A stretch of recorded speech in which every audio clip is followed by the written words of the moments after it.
Y vamos a, como ayer, a abrir la sesión de preguntas y respuestas. Adelante. Ustedes dos.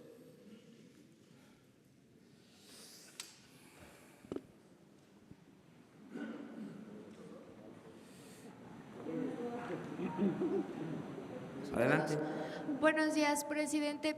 Yo quisiera preguntarle, la SST decidió reservar durante 5 años los audios de la última comunicación que tuvo el piloto del helicóptero en el que viajaba la gobernadora de Puebla. Saber si usted está de acuerdo con esta restricción para no hacer pública esta información o pediría a la SST que, abonando a la transparencia, diera a conocer estos audios. No tenía yo conocimiento de lo que me está preguntando, pero mi recomendación es de que haya transparencia completa. Yo voy a pedirle al secretario de Comunicaciones que revise este asunto. A lo mejor es alguna norma, pero es más importante la transparencia, que no haya ningún motivo a suspicacias. El que nada debe, nada teme. También decirles, ya que estamos en este terreno, decirles que instruí para que bajaran un video que se hizo donde aparece Morena, un video que se utilizó para dar a conocer el plan de turismo. Eso no corresponde a un gobierno democrático. Nada más le da elementos a nuestros adversarios para decir, ya ven, son lo mismo, ¿no? Son iguales. Es un partido de Estado, es un gobierno que apoya a un partido. No, no somos iguales. Entonces, también comentarles eso. En el sentido de las investigaciones del helicóptero, presidente, ¿cómo van? Ya se cumplieron 2 meses, no hemos tenido informes del avance de Se va a estas… informar también. Le voy a pedir al secretario de Comunicaciones que se informe, que venga acá el subsecretario con ustedes a informarles.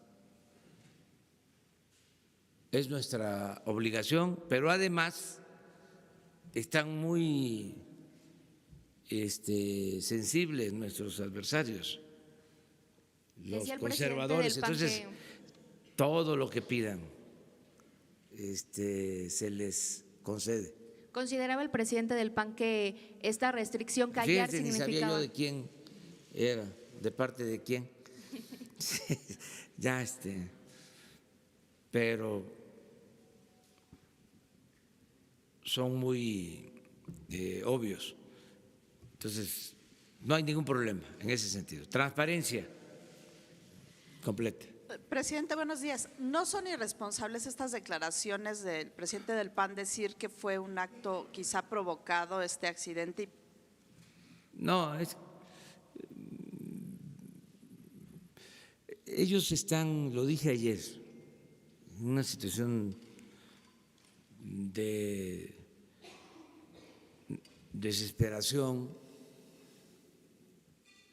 y no están midiendo sus palabras, pero también son libres, ¿eh? Así es la democracia.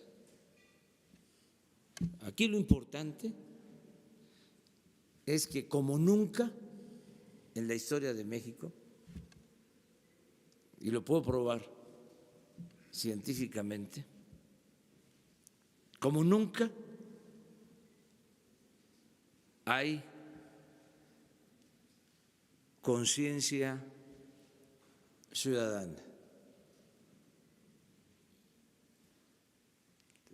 nuestro pueblo está más politizado que nunca. Es un pueblo muy inteligente, muy avispado,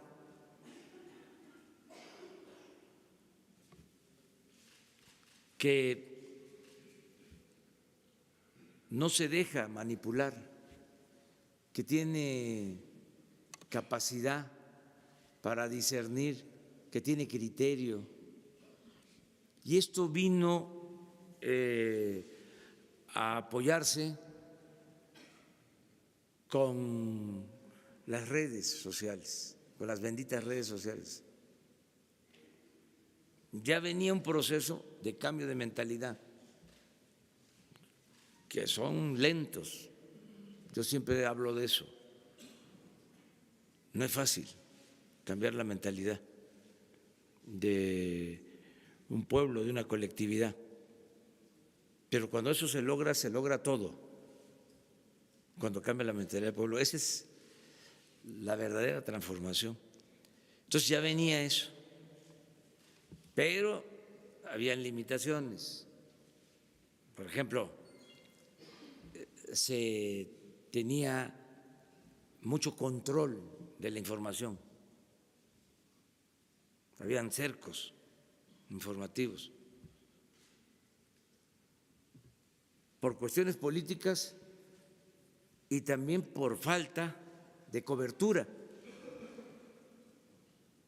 porque hay veces que se piensa que una noticia que se transmite en un medio la reciben todos los ciudadanos del país, o una noticia que se repite en varios medios llega a todos los ciudadanos del país, y no es cierto.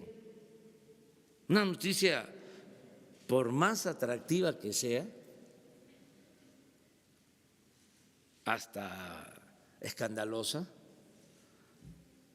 transmitida por todos los medios, prensa escrita, radio, televisión, redes sociales, puede llegar al 50% de los mexicanos.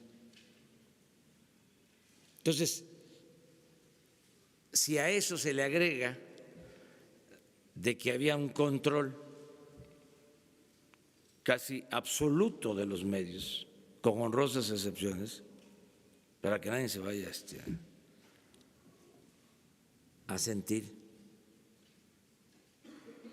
pues eso impedía que la gente tomara conciencia, aunque la verdad siempre se abre paso y llega hasta el último rincón. Pero en eso estábamos cuando aparecen, irrumpen las redes sociales. Y no quiere decir pues que sea total, porque seguimos teniendo limitantes. Solo la mitad de la población tiene acceso al Internet, y territorialmente, lo hemos dicho aquí en otras ocasiones, solo el 75% del territorio tiene comunicación por telefonía celular. Perdón, el 25%. El 75% no tiene. Es un gran atraso. Entonces, ahora hay más información, no hace falta estar aclarando mucho, porque la misma gente aclara en las redes. Es tan avanzado el sistema de comunicación actual que ya no hace falta mandar una réplica a un periódico. Ya desde aquí yo puedo decir si hay algo, ¿no?, que deba contestar, aquí ejerzo mi derecho de réplica. Antes había que mandar la carta y a lo mejor no la publicaban, o si la publicaban, la aclaración lo hacían una semana, 10 días, 15 días después de que habían publicado la nota difamatoria, y la réplica, la carta aclaratoria, la publicaban en la página 29 de la sección C. Muy bien, pero… Presidente, y nada más, si me permite, dos temas más. Se concedió un amparo para las estancias infantiles, a ver si el gobierno ya recibió la notificación, en qué términos y cómo lo van a acatar. Y en el tema de la CRE, ayer se reunió con el presidente de la CRE, ¿qué fue lo que conversaron y si es correcto o no que le puso la renuncia sobre la mesa? Gracias. Bueno, sobre este amparo hay que ver en qué términos. No creo que un juez ampare una irregularidad. Suele pasar, pero vamos a ver en qué términos. No, que yo sepa, pero vamos a cumplir con lo que nos pidan las autoridades judiciales. El caso de las estancias infantiles, como se les va a dar a conocer, ya se ha informado, pero lo vamos a hacer con precisión, porque como se politizó, como lo tomó de bandera un partido, pues vale la pena aclararlo bien. Yo les comentaba que en un informe que dio a conocer el DIF de la pasada administración, en el informe, que yo no sé si se los entregaron, pues hoy se los entregamos, en el informe del DIF, de 10 estancias infantiles, 7 irregulares. Y lo recuerdo porque ponen colores: rojo, amarillo, verde. Y de las 10, 3 con verde, 4 con amarillo y 3 con rojo. ¿Esto qué significa? Pues que no cumplían con la normatividad, y ahora no es que no va a haber estancias infantiles, es que se va a apoyar de manera directa a los padres, se les va a entregar de manera directa el apoyo a los que verdaderamente existen, porque nos encontramos en todo el gobierno, ya lo hemos hablado en otras ocasiones, censos fantasmas en lo que se llamaba Prospera. Eran listados de personas que no existían y se pagaba una beca o un apoyo. Pues ¿qué hacían? Falsificaban firmas y se robaban el dinero. O se establecía de que debían recibir 1,000 pesos y les daban 250.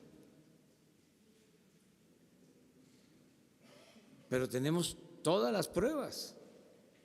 Por eso fue la decisión: ni un centavo a intermediarios, ni a organizaciones sociales, ni a organizaciones filantrópicas, ni a organizaciones de la llamada sociedad civil. Esto que se vio aquí se ventiló, algunos de ustedes dio a conocer de cuánto entregaba el gobierno a las organizaciones civiles. Eso ya no se termina. Claro que les molesta mucho, pero ¿qué hacemos? Era mucho dinero el que se fugaba de esa forma. Vamos a seguir. Estuve con el presidente de la CRE. El antecedente es de que él solicitó una audiencia, se le concedió, lo vi ayer, lo que le expresé es de que nosotros no perseguimos a nadie, que no somos vengativos, que no vamos a utilizar el poder para cometer injusticias, que no vamos a llevar a cabo ningún acto arbitrario. Pero al mismo tiempo le dije de que tampoco podemos encubrir. Yo hablo de complicidad, pero ya un abogado me aclaró que la palabra adecuada, el término adecuado, el concepto que debo usar es encubrimiento, que no debo de encubrir a nadie, no es ser cómplice, lo que procede es decir, no puedo encubrir a nadie. Y yo les dije a ustedes que hay un criterio que aplico desde hace mucho tiempo. Si alguien me presenta a mí una denuncia por un presunto acto de corrupción, yo tengo que decirle a quien me está presentando la denuncia, para no convertirme en encubridor, en que proceda legalmente y que presente la denuncia ante la autoridad que corresponde. Porque si yo me quedo callado o le digo, no conviene, no te metas, incluso si lo omito, me estoy convirtiendo en encubridor y pierdo autoridad. Porque se empieza a perder autoridad con los mismos servidores públicos que dependen de uno. Al momento de que un servidor público va y lleva un expediente y yo me quedo callado o le digo, espérate, esto no conviene, pues entonces el servidor público dice, pues resulta que no es honesto, resulta de que hay sus excepciones, o sea que se mide con distintas varas y ya no hay autoridad. Entonces, lo que le dije ayer fue eso. Hay denuncias por presunto delito de conflicto de intereses. Las denuncias van a seguir su curso, pero eso no significa que haya persecución y mucho menos que ya como si fuese un juicio sumario ya se le condene de que él es responsable.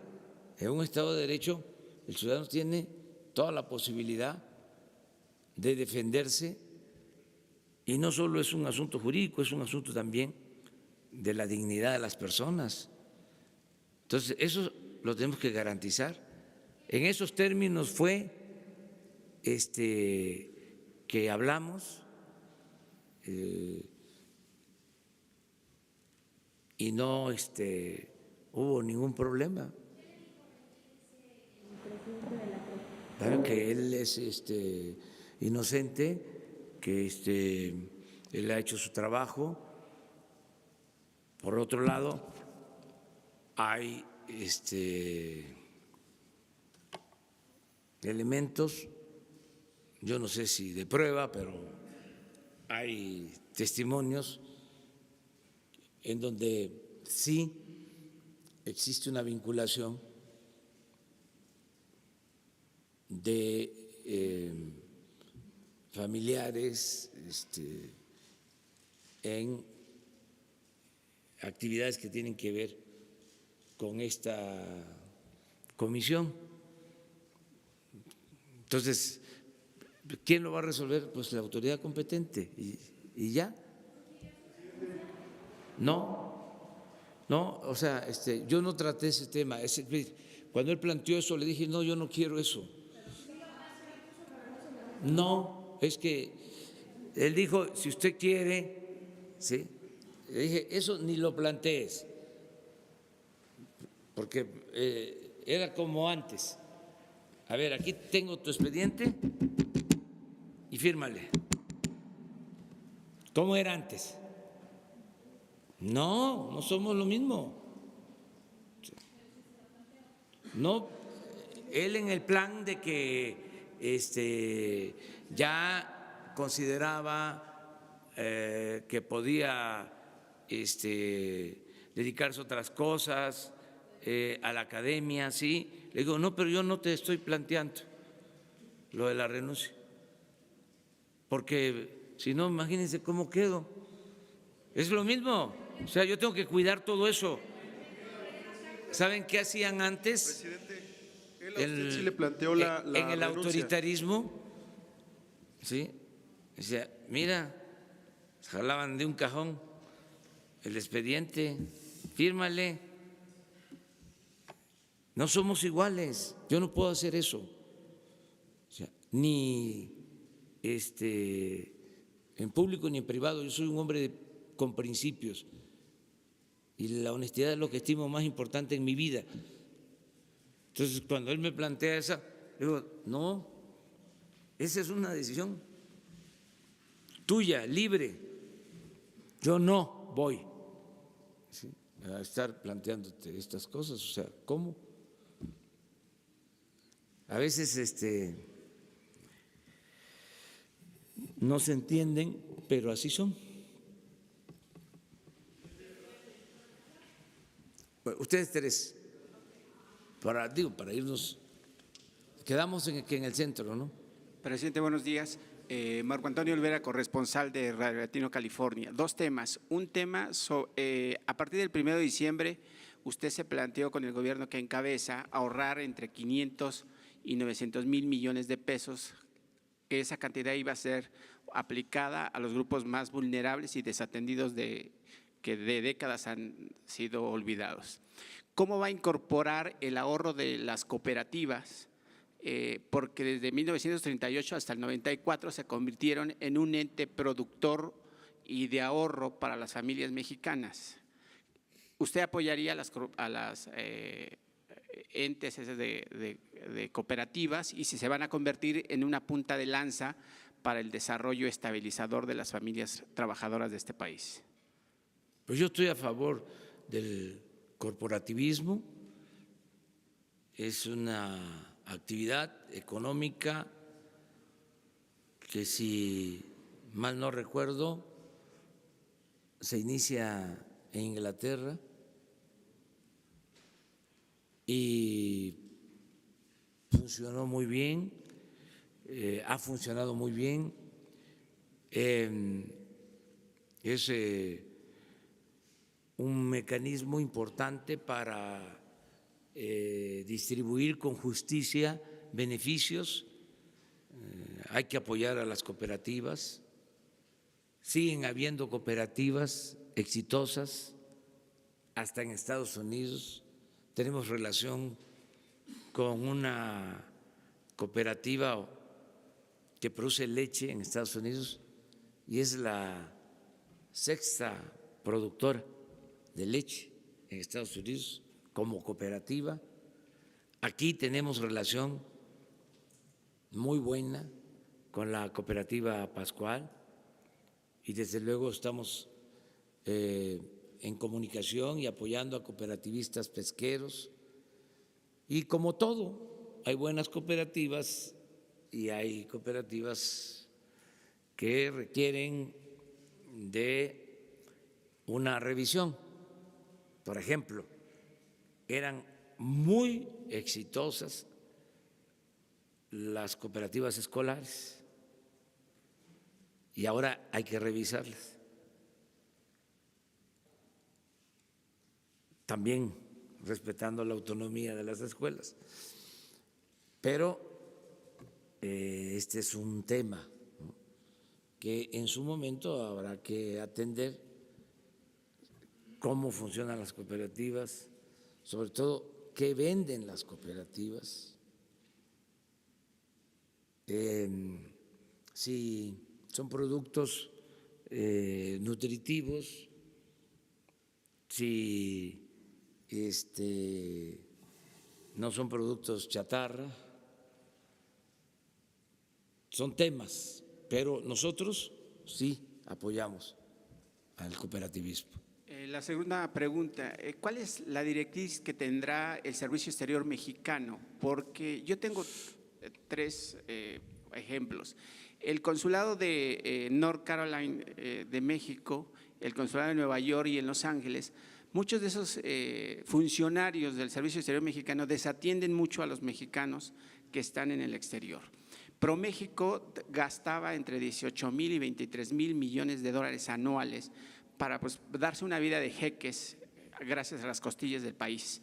¿Cuál es la directriz de la Secretaría de Relaciones Exteriores para quitar esos funcionarios o cónsules que habían sido designados por el dedo y que finalmente nunca destacaron la presencia de México ante el exterior y obviamente la promoción del turismo, la venta de intercambios comerciales y demás, presidente? Pues a mí me da mucho gusto la forma como pregunta, porque está muy informado y además coincido. En efecto, estaban muy mal algunos consulados, muchos recomendados políticos que no atendían a nuestros paisanos, a migrantes. Mañana viene a informarles, porque lo acordamos, el secretario de Relaciones Exteriores, Marcelo Ebrard, sobre la política de nuestro país, del gobierno, para apoyar a nuestros paisanos migrantes, los que por necesidad viven y trabajan en Estados Unidos, que son 24 millones de mexicanos. Entonces mañana Marcelo les va a exponer y va a contestar tu pregunta. Y una última pregunta, ¿qué reflexión le merece el hecho de que la zona del Bajío vaya a crear su propio ProMéxico luego de que se les cortó la llave para que ya no sigan gastándose la lana estos Están señores? en su derecho de hacerlo, pero no creo que sea realista, porque se mantenían oficinas muy costosas y lo mismo puro recomendado, puro junior, que se iban al extranjero a vivir a costillas del erario, puro fifí, con todo respeto, y supuestamente a promover a México. 60 oficinas de ProMéxico. Todos esto no les ha gustado, pero ¿qué hacemos? Ahora van a ser las embajadas, los consulados, los que tienen que hacer la promoción, y la verdad que la mejor promoción es que haya seguridad en el país, que México se conozca en el extranjero por su desarrollo con bienestar, su paz social, la seriedad de su gobierno. Eso es lo más importante para la promoción turística y eso es lo que se está haciendo ahora. Y no se puede ocultar el sol con un dedo. O sea, ¿cómo se va a promover el turismo si no tenemos paz y tranquilidad en el país? Entonces, pues, tenemos que cambiar eso y que ya no haya corrupción como la que existía, ¿sí? Se dedicaban a saquear, todo era puro negocio. Ahora ni siquiera se atreven, porque en una de estas, como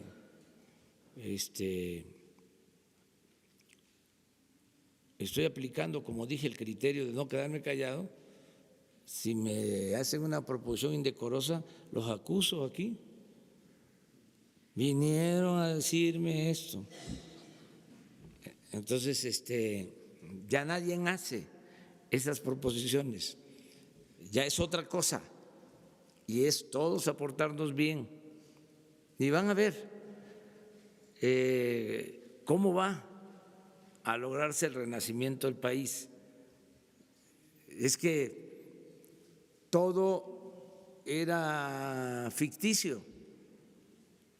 Por eso, con todo respeto a los analistas, a los expertos, pues los llamo a que revisen los datos, porque se puede estar diciendo de que la inversión en Pemex es de 10,000 millones de dólares y que el año pasado era de 8,000, pero que solo crece 2,000 millones y que eso no es suficiente. Sí, nada más que los 8,000 del año pasado se convertían cuando mucho en 4,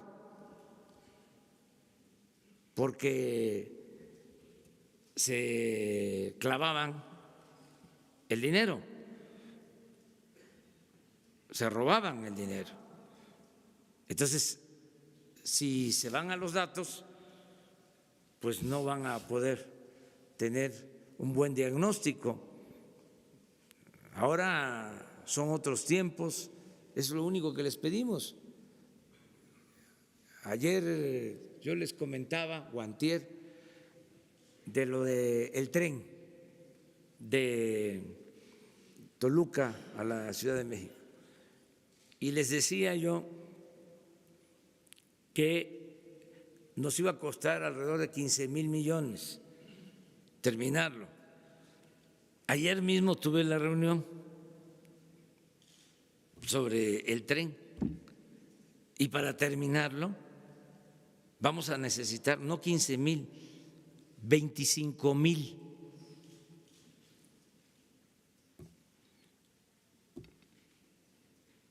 Y bueno, si se proyectó en 20, 30,000 millones y va a costar al final 70,000, Pero ¿qué sentido tiene una inversión así? Primero, que está sobreestimado el costo. Sí. Y al final es una obra que está parada, que no sirve, que no tiene ninguna utilidad. Entonces, yo tengo mucha confianza que sin corrupción va a salir el país adelante. Ayer que me preguntaste de lo del camino de Sonora, hablé después con el ingeniero Cedri y ya me aseguró que hasta Santana termina en abril y a Nogales en mayo. Por ejemplo, estamos en eso, dándole seguimiento a todas las obras. Buenos días, presidente de aquí de La Silla Rota. Me gustaría su opinión sobre el video de la detención del Bester Gordillo a 6 años del operativo en Toluca que fue publicado ayer justamente por La Silla Rota. Y bueno, ahorita le voy a hacer más preguntas. No lo vi, pero a ver, ¿en qué consiste? Son 20 minutos en donde justamente antes de que ella pudiera, bueno, el avión donde ella iba pudiera despegar, llegan unos agentes, la detienen, le leen sus derechos, ella se muestra pues un poco nerviosa al principio, después dice que está tranquila, son 20 minutos antes de que pudiera despegar y bueno, prácticamente es algo resumido, pero bueno, es la primera vez que se ve en estos 6 años cómo fue el operativo de su detención. Sí. Pues no había visto el video, pero nosotros todo aquello que podamos hacerlo, que nos permita la ley, se va a transparentar. Ayer firmé ya el decreto para revisar los archivos del CISEN y de la Policía Federal de Seguridad en Lecumberri. Lo que era Lecumberri, que es el Archivo General de la Nación. Ya se va a poder revisar. Firmé ayer el acuerdo, ya seguramente la semana próxima ya van a poder asistir. Necesitamos ahí convocar a becarios, a jóvenes construyendo el futuro que quieran aprender para el manejo de archivos, porque se requiere de personal. El archivo fue creciendo y no hay el personal suficiente. Entonces queremos que sean jóvenes que están estudiando para este propósito y que vayan a formarse, que vayan a capacitarse. Pero todo va a ser transparente. Y la segunda pregunta, ¿cómo vislumbra el magisterio en la 4T? ¿Cómo lo ve actualmente? Muy bien, los maestros y todos los trabajadores en general, desde luego, pues protestan y tienen todo su derecho. Habían demandas incumplidas. En el caso, por ejemplo, de Chiapas, se les dejó de pagar a los maestros durante un tiempo. Esa es una inconformidad que tienen. Tenemos que buscar la manera de resolverles este problema, desde luego con la comprensión de que lo vamos a ir haciendo poco a poco, pero con la seguridad también de que se les van a cumplir sus demandas. Han revisado la iniciativa de reforma para cancelar la mal llamada reforma educativa, tienen toda la libertad para hacerlo. Estamos buscando también que sean atendidos los trabajadores y sean atendidos también los empresarios, los patrones, que haya conciliación, porque hay negociaciones salariales que se están llevando a cabo, como sucede siempre, y queremos garantizar un ambiente de libertades y de conciliación, no imponer nada, sino actuar como jueces rectos y dar la razón a quien la tiene. ¿Qué está sucediendo? Pues que se triunfó y en el caso de los trabajadores, aclarándolo, con el apoyo de los empresarios, se logró un aumento al salario mínimo del 16%, que nunca se había dado en el periodo neoliberal, en 36 años.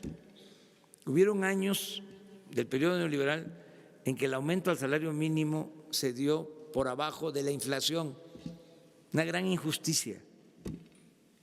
Entonces, de repente, aumenta 16% el salario mínimo y entonces en los acuerdos o contratos con las empresas, pues muchos trabajadores dicen queremos aumentos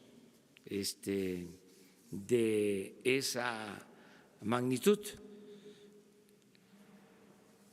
Claro que hay que mejorar los salarios, pero hay que ver también las condiciones económicas de las empresas para mantener los centros de trabajo.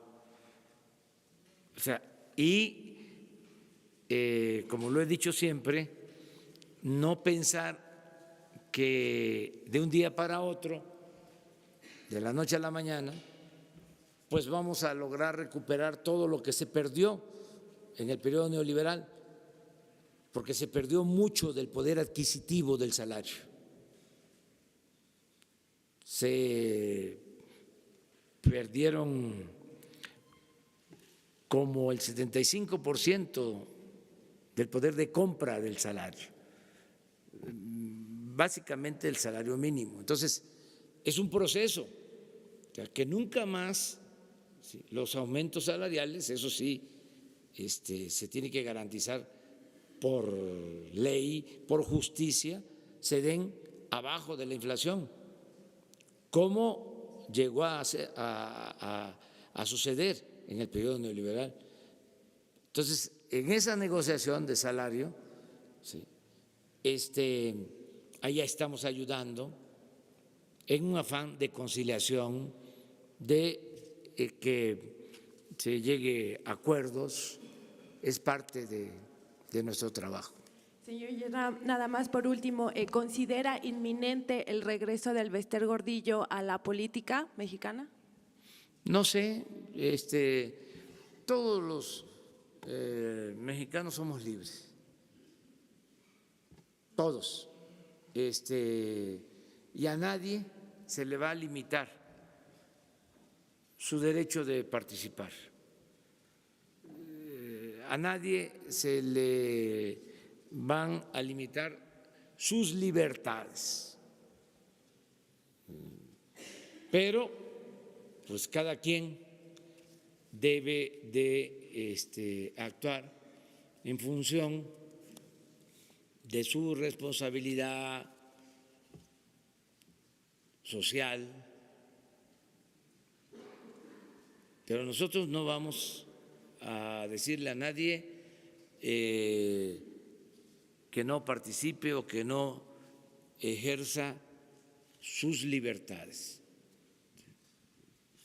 Presidente, buenos días. Dos, ya. Agustín Velasco de UNO TV, presidente. Adelante. De este lado. Yo tengo 3 preguntas. ¿Nos puede adelantar un poco acerca de este decreto que firmó ayer para abrir los archivos? ¿Qué fue lo que se encontró y que le llamó la atención, por lo menos en su caso, en todos estos años que fue investigado? ¿Nos puede adelantar algo? No, lo que nos encontramos fue lo que les platiqué, que un día de diciembre vino el recién nombrado director del Archivo General de la Nación a decirme que no podía entrar siendo director del Archivo General de la Nación a un apartado, a unas galeras que estaban vigiladas por el CISEN, que ya no existía. Y entonces me llamó la atención y se fue allá y se encontró que eran los expedientes políticos que estaban reservados. Se retiró el personal del CISEN y llegamos a el acuerdo de que se abrieran los expedientes. La segunda, ¿vio el video de una balacera que se registró en Guanajuato que se atribuye a este cártel de Santa Rosa, en el que unos sicarios llegan a una vulcanizadora y ejecutan a varias personas que estaban en ese lugar? ¿Cuál es la información que tiene hasta el momento respecto a este acontecimiento que graban los mismos sicarios? Pero sí se comentó en la reunión de seguridad, como sucede en todos estos casos, y pues es un grupo de la delincuencia organizada que actúa en Guanajuato desde hace algún tiempo y que está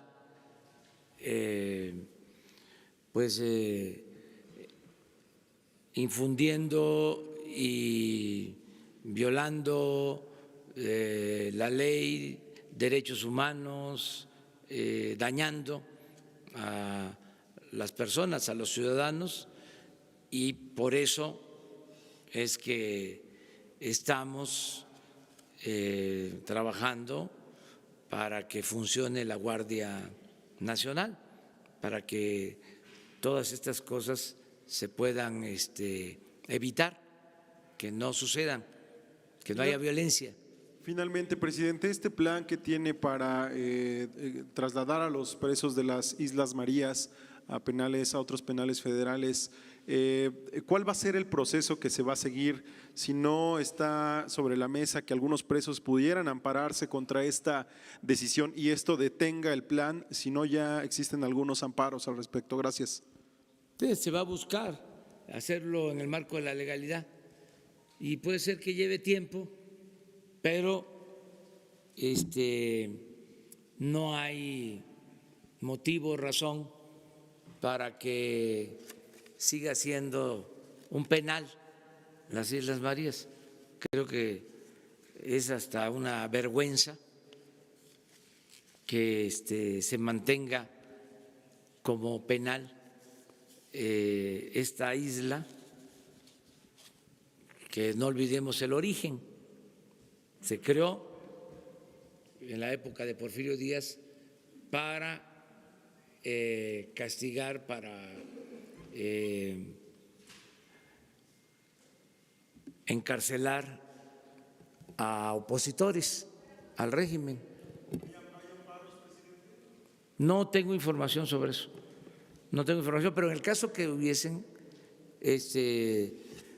seguimos el procedimiento judicial. Además, el Poder Judicial tiene que procurar que la justicia sea expedita, es decir, que se resuelva pronto. Si hay alguna inconformidad, algún recurso, algún amparo, que pronto se determine y ya saber sobre este asunto. Vamos a encontrar muchos obstáculos, pero afortunadamente estamos entrenados para eso. Nos pasamos como 40 años corriendo en la carrera de obstáculos. Somos ya veteranos en eso, de cómo brincar obstáculos. Es interesante, va uno corriendo y pone un obstáculo, hay que brincarlo, y luego otro y hay que brincarlo, y hasta que se llegue a la meta. Y si esto se combina con la perseverancia, pues salen las cosas. Puede ser que se tarde, pero al final se logran los objetivos. Vamos a que las Islas Marías sean un campamento, un centro para el desarrollo de niños, de jóvenes que puedan convivir con la naturaleza y defender la ecología. Uno más y ya. Gracias, señor presidente. Buenos días. Alejandro Olelo, de la red de Grupo Cantón.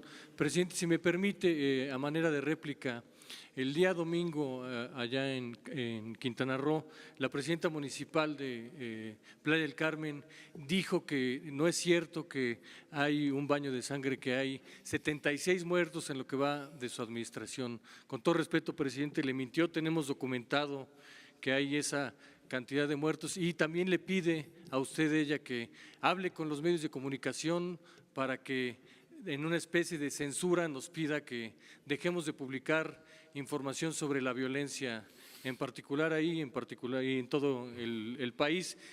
Aquí le preguntaría qué estaría haciendo usted, presidente, porque quizás estaría yendo en contra de sus principios el pedirle a los medios que dejen de publicar esta información. Y también advertirle un poco que pudiera estar ocurriendo esto en otros estados de la República, que le pidan que censura a los medios. Y preguntarle, presidente, nada más para concluir, ¿cuál será el periodo en que va a abrir los expedientes de la DFS y del CISEN? Porque tengo entendido que hay un reglamento de archivos, que los archivos se quedan cierto periodo en las dependencias y luego ya pasan al Archivo General de la Nación. Sí, acerca del acuerdo, decreto que firmé ayer, viene una reglamentación. Yo creo que lo mejor es darlo a conocer. Lo podemos hacer el viernes, porque mañana es lo de Marcelo Ebrard, y el viernes hablamos sobre el tema. Les adelanto también una cosa que es interesante. No todo lo que se dice ahí es cierto. Acuérdense que eso se manejaba en función de los intereses del Estado. Digo, hablo por otros y también por mí. Entonces, hay muchas cosas que no son ciertas, no porque sea el archivo, ¿sí?, del CISEN o de la Policía Federal de Seguridad, ya todo lo que ahí se especifica es cierto. No, inventaban cosas y fabricaban denuncias para que, sobre todo cuando se trataba de opositores o considerados opositores al Estado, siempre había pues cosas que no son ciertas. Yo cuando vi una parte, pues, no tengo tiempo para estar revisando todo, pero vi una parte y dijo, no, pues esto no es verdad. ¿Sí? Ya cuando tengan acceso, o sea, pídanlo, ahí se les va a entregar.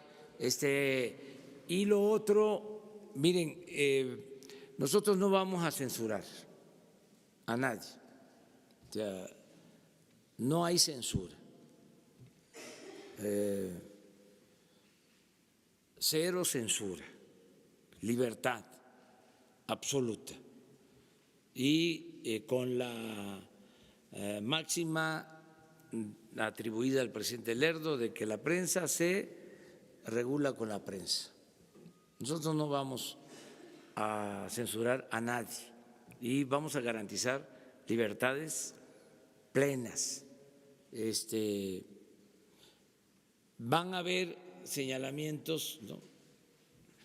Pero de ninguna manera nosotros vamos a promover, ¿sí?, ningún tipo de cuestionamiento a los medios. Yo a veces respondo porque no está mal que haya debate en buenos términos. Ayer que dije que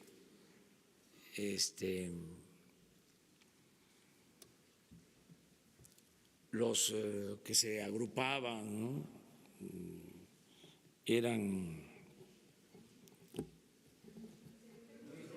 ternuritas, ¿sí? Pues es una expresión. Ellos se lanzan fuerte a veces también. Entonces, decirles ternurita no es ningún problema, o sea, cariñito.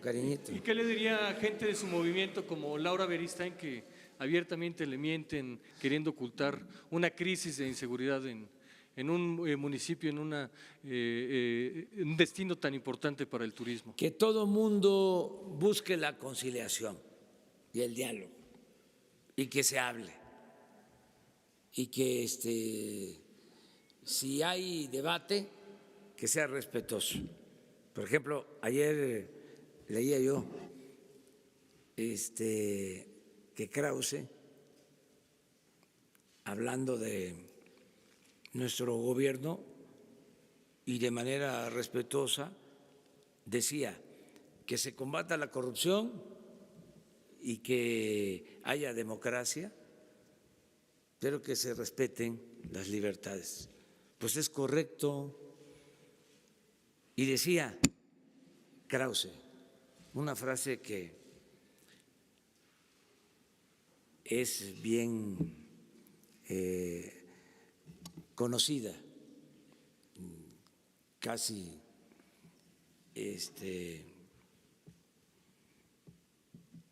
de dominio público, ¿no? Decía, el poder absoluto, ¿sí?, corrompe, el poder corrompe y el poder absoluto corrompe absolutamente. Y es cierto. ¿Sí? Es como un lugar común la frase. Pero hay otra frase que a mí me gusta mucho, que tiene que ver con el poder, o dos que se combinan. Una es, el poder atonta a los inteligentes y a los tontos los vuelve locos. ¿Y cuál es la respuesta a esa frase? Para no volvernos locos, para no levitar, para mantener los pies sobre la tierra. Entender de que el poder solo tiene sentido y se convierte en virtud cuando se pone al servicio de los demás. Esa es la manera, pero este debate es muy bueno, ¿sí? Y de vez en cuando pues se tiene que tener el debate sobre política exterior. Ojalá ¿sí? Y reviviera sobre la política exterior de México, que la política exterior de México nos ha dado ¿sí? un lugar especial en el mundo, porque ha sido una política exterior durante mucho tiempo ejemplar por el derecho de asilo, por la no intervención y la autodeterminación de los pueblos, por la solución pacífica a las controversias. Bueno, desde Juárez, el respeto al derecho ajeno es la paz. Ese es un buen debate. Y ayer, por ejemplo, me decían que yo aclarara, porque ahora que se está debatiendo lo de Venezuela, hay cuestiones que se expresan, que se manifiestan, que son en realidad, de verdad, un insulto a la inteligencia. Y me decían, ¿cuáles? ¿Cuáles? Pues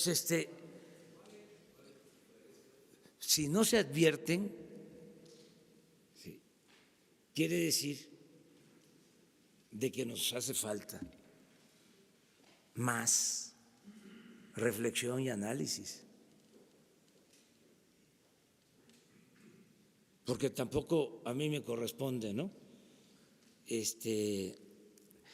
Estar señalando todo, pero los ciudadanos, los mexicanos están muy informados, decía yo, ya no se comen todo lo que les ofrecen, ¿sí? Pero nosotros tenemos que resolver con más criterio todo. Pues que hay cosas de veras que se dejan pasar y que tienen que ver con el avance de una especie de colonialismo ideológico, cultural,